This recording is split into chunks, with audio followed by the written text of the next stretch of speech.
Salut, c'est Trado, je suis content de vous retrouver pour la mise à jour de la préparation de la semaine de trading sur crypto. On va commencer par Bitcoin en données journalières. On fait le tour des tendances. La tendance de long terme est haussière car on est au-dessus de la M200 qui monte. La tendance de fond est haussière car on est au-dessus de la M50 qui monte. La tendance générale est haussière car on est au-dessus de la M20 qui monte.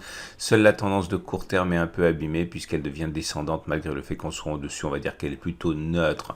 Étant donné que la tendance est plutôt haussière, il faut s'attendre à ce que les traders cherchent avant tout des signaux d'achat sur cette unité de temps. Première solution, évidemment, la cassure de ce support journalier.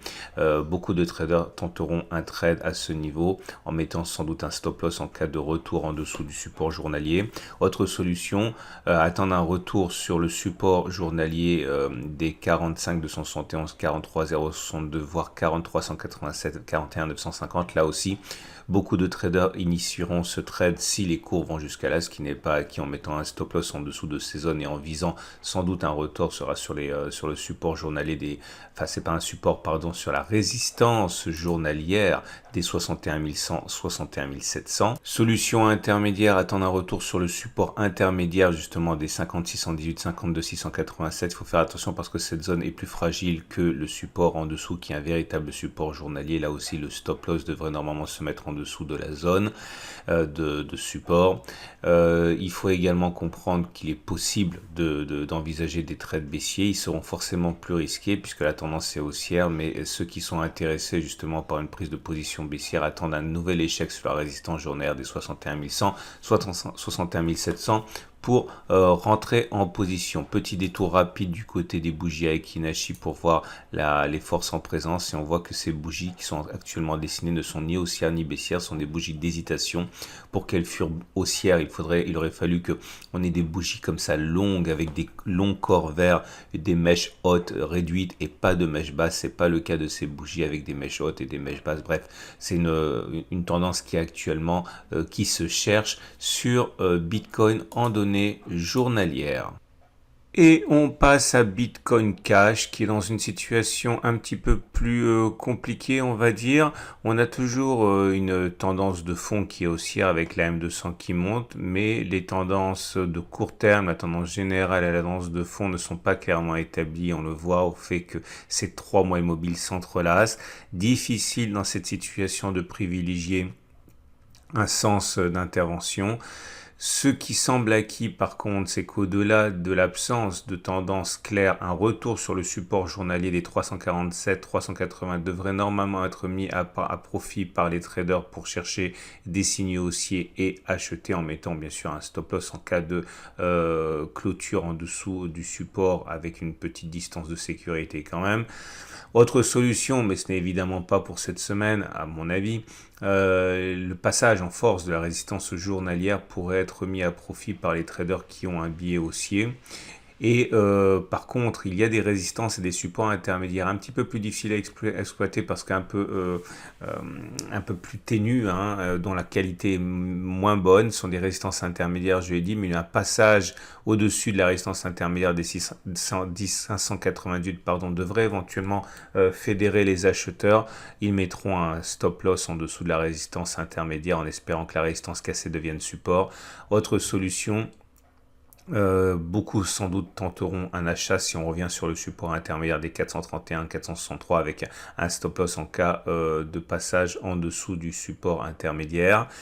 On fait un petit détour du côté des possibilités de vente. Alors ceux qui veulent davantage utiliser à la baisse hein, ce graphe attendent sans doute un échec sur la résistance journalière des 737, 773 comme il s'en est produit. Hein, d'ailleurs, c'était en février.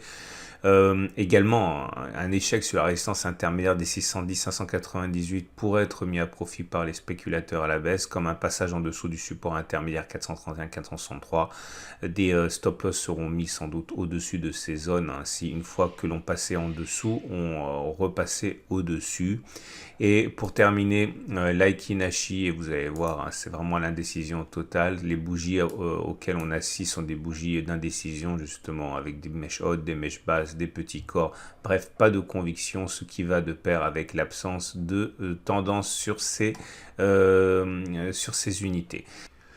Et on passe à l'Ethereum qui est dans une situation plus flatteuse. On est en tendance de long terme haussière, on est en tendance de fond haussière, en tendance générale haussière. Seule la tendance de court terme est plus mitigée. Étant donné que la tendance est globalement haussière, il faut s'attendre à ce que les traders cherchent avant tout des signaux haussiers. Quelque chose, un signal qui apparaîtrait sur la zone des 1372-1477 pourrait effectivement convenir aux traders haussiers en mettant un stop loss en dessous de cette zone de support, comme un passage en force au-dessus de la résistance journalière des 2000-2042. On a d'autres solutions, évidemment le trade à la baisse. Alors un échec sur la résistance journalière des 2000-2042 serait plus risqué puisque la tendance est haussière. Il est toujours plus risqué de spéculer à la baisse, mais c'est quelque chose que font beaucoup de traders. Le stop loss devra se mettre au-dessus de la résistance journalière. En général, autre solution, la cassure du support journalier des 1372-1477 pourrait donner matière aux traders baissiers pour chercher des signaux de vente. Alors maintenant, il y a une petite zone ici à surveiller qui est une zone ténue de support, un support assez discret, mais il est bien visible quand même.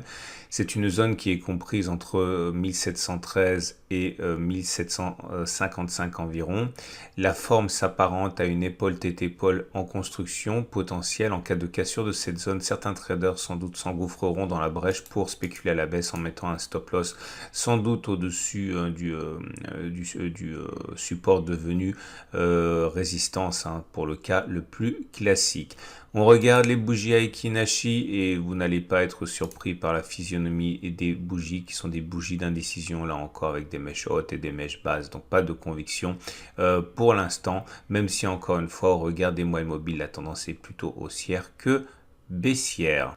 On passe à Litecoin en tendance de long terme haussière car au-dessus de la M200 qui monte, tendance de fond haussière avec la M50 qui monte, tendance générale neutre car on est en dessous de la M20 qui monte, tendance court terme baissière car on est au-dessous de la M7 qui descend. Difficile de trouver un sens de trading ici, mais il y a sans doute plus de traders qui chercheront des signaux haussiers compte tenu de la tendance de fond et de la tendance de long terme. Un signal qui apparaîtrait sur le support intermédiaire des 187-205 pourrait d'ailleurs être mis à profit avec un stop loss en cas de passage en dessous. Également, autre solution, même si ce n'est pas pour maintenant, un passage au-dessus de la résistance journalière des 239-242, voire un passage au-dessus de la résistance intermédiaire des 225-230 pourrait initier des achats puisque à ce moment-là, les moyens mobiles seraient ascendantes et donc la tendance plus clairement haussière. Ceux qui par contre envisagent un trading baissier attendent sans doute un échec sur la résistance journalière des 239-242. Plus difficile à exploiter un échec sur la résistance intermédiaire des 225-230. Attention au stop loss qui généralement sera mis au-dessus de ces zones. Ou alors une cassure du support intermédiaire des 187-205. Encore une fois, c'est dangereux de spéculer à la baisse sur ces zones puisque la tendance n'est pas baissière mais plutôt haussière. Les bougies Aiki Nashi sans surprise délivrent un signal de neutralité. Vous voyez ces successions de bougies avec des mèches hautes et des mèches basses. La dernière bougie est plus baissière puisqu'elle est rouge et qu'il n'y a pas de mèche haute. Mais attention, le corps est relativement étroit, la mèche basse relativement longue. C'est pas une bougie phénoménale de pression baissière. C'est simplement que la pression baissière s'accentue. Mais encore une fois, on est sur un support avec des moyennes mobiles plutôt ascendantes. Donc à prendre avec beaucoup de prudence. Et on passe à Stellar qui est dans une situation de mollesse technique. On est bien au-dessus de la M200 qui monte, donc la tendance de long terme est haussière. Par contre, la tendance de fond, la tendance générale, la tendance de court terme sont plutôt neutres. On les voit, ces courbes sont plates. Néanmoins, on est sur un support et certains traders pourraient être incités à acheter si un signal intéressant devait apparaître sur cette zone de support journalier des 0,4092, 0,3127. Autre solution, le passage au-dessus de ces zones de résistance intermédiaire. Ici, nous avons plusieurs zones de résistance intermédiaire. La première, vous voyez, elle est là, elle est toute petite, elle est toute ténue, mais elle a déjà joué un rôle assez important en bloquant l'avancée des cours. Donc si on passait au-dessus, on va dire soyons conservateurs au-dessus des 0,4691, il risque d'y avoir des traders contents de saisir des signaux haussiers, puisque à ce moment-là, sans doute que les moyennes mobiles seront devenues ascendantes toutes les trois avec des cours au-dessus. Donc un passage au-dessus pourrait être intéressant. Également, pour ceux qui voudraient trader à la baisse, un signal baissier sur la zone ici de résistance 0,5580 à 0,6000 pourrait également être mis à profit par des traders, mais ceux-ci cherchant des signaux baissiers. Les bougies Aiki Nashi pour l'instant ne montrent pas de véritable conviction. On voyait toujours ces mêmes bougies avec des mèches hautes, des mèches basses. Bref, on tergiverse. Pour l'instant, il n'y a pas de véritable pression haussière sur Stellar. EOS est dans une tendance haussière, vous pouvez le voir, M200 qui monte, tendance de long terme haussière, tendance de fond haussière, tendance générale haussière et tendance de court terme haussière. Le petit support intermédiaire des 3,935 fait le travail pour l'instant, il n'a pas été cassé en clôture à la baisse cette semaine. En ce sens, des traders cherchent sans doute des signaux haussiers sur cette zone, puisque la tendance est haussière avec un stop loss en dessous du support intermédiaire. Un retour éventuel sur le support intermédiaire des 2,91, 2,38 pourrait également faire l'affaire pour les traders qui chercheraient des signaux de qualité. Par contre, la résistance journalière 5,37, 5,50 serait une zone où les traders chercheront à saisir des signaux baissiers s'ils ont un biais vendeur. Les bougies Aiki Nashi sont de nature peut-être un petit peu plus haussière. Vous voyez, des bougies essentiellement vertes, mais il manque encore des successions de bougies vertes sans mèche basse comme ça, avec des corps assez longs pour témoigner d'une pression haussière importante. On a un début de conviction haussière, mais pour l'instant, ça reste quand même assez timide.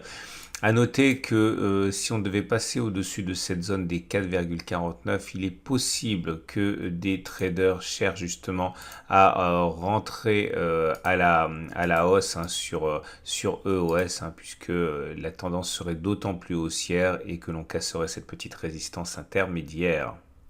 Et on termine ce tour d'horizon crypto avec Neo qui est en tendance haussière également au-dessus de la M200, au-dessus de la M50, au-dessus de la M20 et en dessous de la M7 par contre. Donc tendance de long terme, tendance de fond, tendance générale haussière, tendance de court terme neutre. Puisqu'on est dans une tendance haussière, les traders cherchent avant tout sans doute des signaux haussiers, donc ils tenteront éventuellement de débusquer dans le support intermédiaire des 38, 31, 70 des signaux haussiers, éventuellement en cas de cassure de la résistance intermédiaire des 48, 45.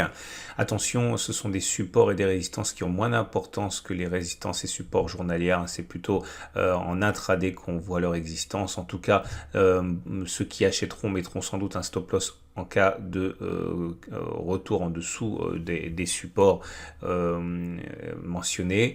Autre possibilité, la vente naturellement, et dans ce cas c'est un échec sur la résistance journalière des 63, 40, 55, 20 qui devrait être mise à profit par des traders baissiers, tout en sachant que puisque la tendance elle est haussière, les résistances ont moins de solidité que si on était en tendance baissière, et donc à partir de là ce sont des trades qui sont peut-être un petit peu plus risqués. Voilà ce qu'on pouvait dire pour ce tour d'horizon des cryptos. Cette matrice est valable toute la semaine et n'hésitez pas à retrouver à la fin de cette vidéo la préparation de la semaine de trading sur les indices, sur l'euro-dollar et l'analyse technique de moyen terme sur les grands indices.